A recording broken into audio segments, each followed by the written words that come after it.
En fait, je me suis fait agresser par mon compagnon parce qu'il voulait que je revienne avec lui et je lui ai dit non. Donc il s'est énervé et il m'a tapé dessus. 22h, au service des urgences de Dreux, la soirée s'annonce plutôt calme. Mais en plein milieu de la nuit, 2 personnes sont amenées par les pompiers. Je t'amène 2 victimes. Première victime, une femme de 28 ans, blessée suite à Rix. Donc coup de pied à la tête et puis dans les côtes. Deuxième victime, je t'amène un homme de 26 ans. Il était avec elle, lui il a pris un coup de pied à la mâchoire à perte de connaissance. Cet homme et cette femme ne se connaissaient pas avant cette nuit. Mais pourtant, ils sont liés par le même drame. En effet, la jeune femme a été victime d'une violente agression de la part de son ex-conjoint en pleine rue. L'homme à côté d'elle passait par là et a décidé de lui porter secours. C'est dans la même histoire. Même histoire. En fait, elle s'est fait agresser par son ex-compagnon et les 2 messieurs ont tenté de l'aider. Et ils se sont fait agresser aussi. Donc ils sont là pour bien faire les certificats descriptifs. En effet, les médecins vont devoir à présent relever les traces de violence. Des éléments indispensables qui serviront de preuve dans le dépôt de plainte. Donc là, les gens sont là un petit peu pour faire le point sur les blessures qu'ils ont et pouvoir faire un certificat et aller porter plainte contre cette personne qui les a agressés gratuitement. Le médecin de garde essaie d'en savoir un peu plus sur la situation de la jeune femme. Qu'est-ce qu'il a donné l'autre fois? Il a déjà fait 6 mois de prison pour ça.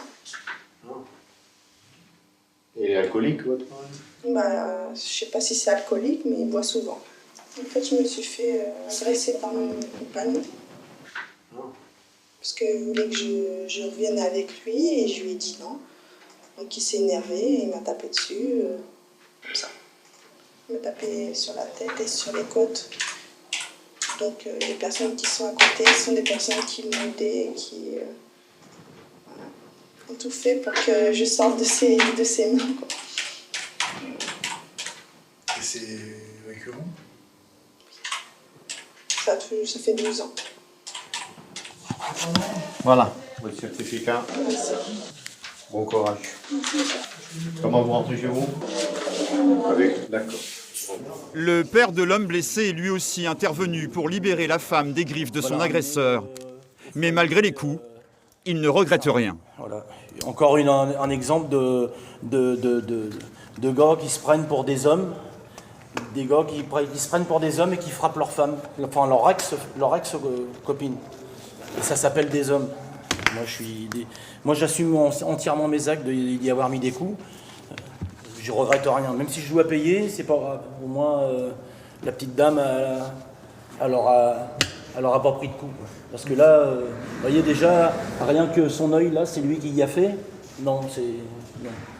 Je suis pas un justicier, je suis pas un héros, c'est juste que voilà, quand on voit une femme qui se fait taper par un faucheton, et on s'arrête. C'est tout. Une femme, ça se respecte, on tape pas sur une femme, et voilà, quoi. Et il disait qu'il était légionnaire, patati, patata, des tas d'histoires, et moi je dis que non, c'est une sandale, c'est tout. Les bons samaritains ne s'arrêtent pas là. Ils raccompagneront leur protégé jusqu'à son domicile.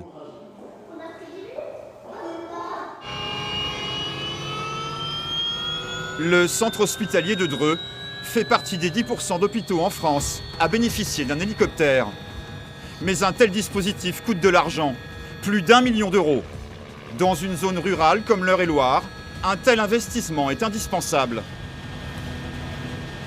Midi, le ciel est bas et quelques gouttes de pluie obscurcissent l'horizon. Pourtant, en dépit de ces conditions météo peu favorables, l'hélicoptère va décoller. Le docteur Adouche est urgentiste depuis 16 ans. Ce matin, il est particulièrement concentré, car l'urgence concerne un enfant. Des interventions souvent délicates et qui ne laissent jamais indifférent. Ce terrain de foot va servir de piste d'atterrissage. Dans le camion des pompiers, un jeune blessé. Bonjour. Bonjour. Ça va? Ça arrive. Bonjour. Bonjour. Alors, Salut bonhomme. enfant de 8 ans. Je suis le docteur.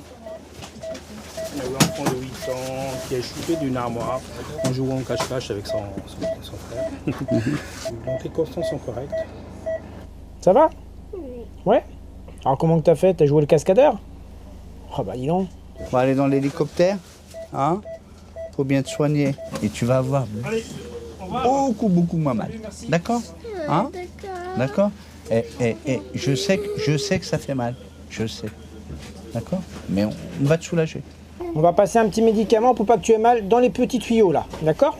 Comme tout à l'heure. Comme tout à l'heure. Astrid, elle a donné du médicament. Voilà.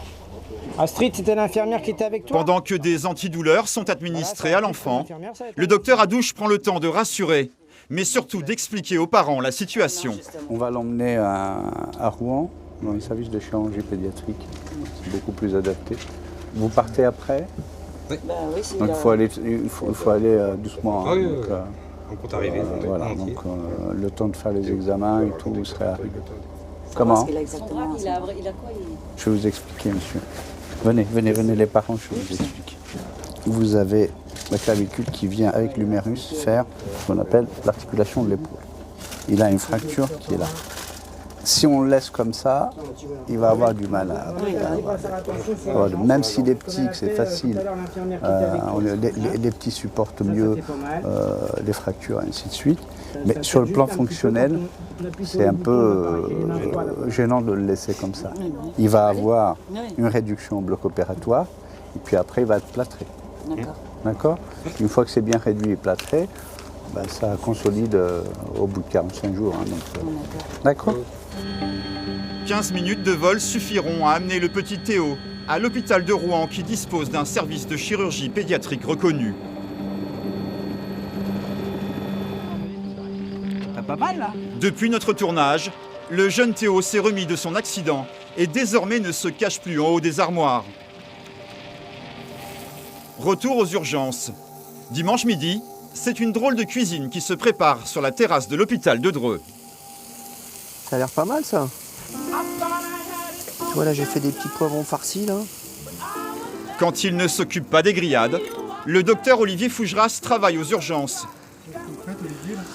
Bah là tu vois on fait ce qu'on appelle un petit amélioré. C'est-à-dire que le week-end, un peu moins de monde, les équipes sont resserrées, on s'organise, chacun amène 2-3 trucs. Ça permet de tisser les liens, c'est pas mal, c'est sympa. Qu'est-ce qui veut goûter un poivron vraiment cuit? Autour de la table, des médecins, des urgentistes, des régulateurs, le pilote, mais aussi infirmiers et aides-soignants. Aujourd'hui, c'est tout le service qui est réuni pour un véritable déjeuner dominical.